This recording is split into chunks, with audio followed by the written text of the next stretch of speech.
রানী মুখার্জি ৯০ দশকের পরবর্তী সময়ের বলিউডের অন্যতম জনপ্রিয় ও সর্বোচ্চ পারিশ্রমিক গ্রহীতা অভিনেত্রী ছিলেন। কর্মজীবনে তিনি ৭টি ফিল্ম ফেয়ার পুরস্কার সহ একাধিক পুরস্কার লাভ করেছেন। রানী মুখার্জি ১১ মার্চ ১৯৭৮ সালে জন্মগ্রহণ করেন। রানী মুখার্জি সম্ভ্রান্ত পরিবারে জন্মগ্রহণ করলেও সেখানে তার বাবা ও আত্মীয়রা ভারতীয় চলচ্চিত্র শিল্পের সদস্য ছিলেন।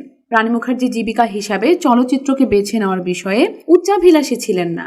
যদিও ছোটবেলায় তিনি তার বাবার পরিচালিত সিনেমা বিয়ের ফুল চলচ্চিত্রে এবং পরবর্তীতে মায়ের অনুরোধে রাজা কি আয়েগি বারাত ও বিভিন্ন সামাজিক নাট্য চলচ্চিত্রের মুখ্য ভূমিকায় অভিনয় করেন।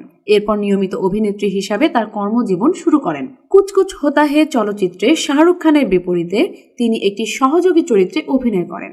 এর মধ্য দিয়ে তার বলিউড যাত্রা শুরু হয়। তার কর্মজীবনের এই প্রাথমিক সাফল্যের পর পরবর্তী তিনটে বছরের জন্য তার চলচ্চিত্র বক্স অফিসে তোলপাড় তোলার মতো অবস্থা তৈরি করেছিল।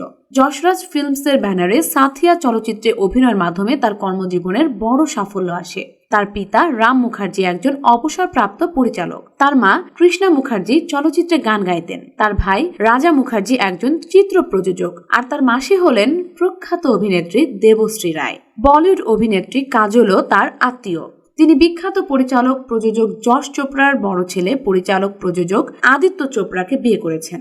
গুলাম ও কুছ কুছ হোতা হে সিনেমার পর তিনি অনেক ছবি করেন, কিন্তু তার অধিকাংশই ব্যবসায়িকভাবে সফল হয়নি। তবে এরই মধ্যে অর্জন করেছেন ফিল্মফেয়ার অ্যাওয়ার্ড এবং পরে তিনি সাত আলী পরিচালিত সাথিয়া চলচ্চিত্রে অভিনয় করেন। এই ছবিটি সমালোচক এবং সাধারণ দর্শকদের কাছে তুমুল জনপ্রিয়তা অর্জন করে। ২০০৪ সালে হাম তুম ও জুবা ছবিতে অভিনয় তাকে ফিল্মফেয়ার এর শ্রেষ্ঠ অভিনেত্রী এবং শ্রেষ্ঠ সহ অভিনেত্রীর পুরস্কার এনে দেয়। বীর জারা ছবিতে তার অভিনয় বেশ প্রশংসিত হয়েছিল। এছাড়া ২০০৫ সালে তিনি ৪টি বড় মাপের সিনেমাতে অভিনয় করেন।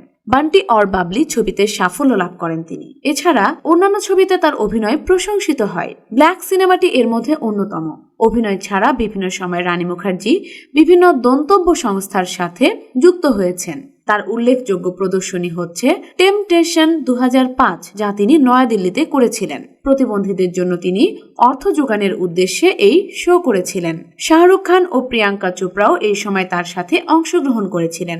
বধির এবং অন্ধদের জন্য গড়ে তোলা হেলেন কেয়ার ইনস্টিটিউটের ছাত্রছাত্রীদের সঙ্গে তিনি ২০০৬ সালে তার জন্মদিন পালন করেন। ব্ল্যাক ছবিতে অভিনয়ের সময় তিনি এই ইনস্টিটিউটের সদস্যদের সাথে বন্ধুত্ব স্থাপন করেন। তিনি তাদের ধন্যবাদ জানিয়ে বলেছিলেন, তাদের ঐকান্তিক সাহায্য ছাড়া ব্ল্যাক ছবিতে তিনি অভিনয় করতে পারতেন না। প্রিয় দর্শক, আজ এ পর্যন্তই। ভিডিওটি ভালো লাগলে লাইক এবং শেয়ার দিয়ে সঙ্গেই থাকুন।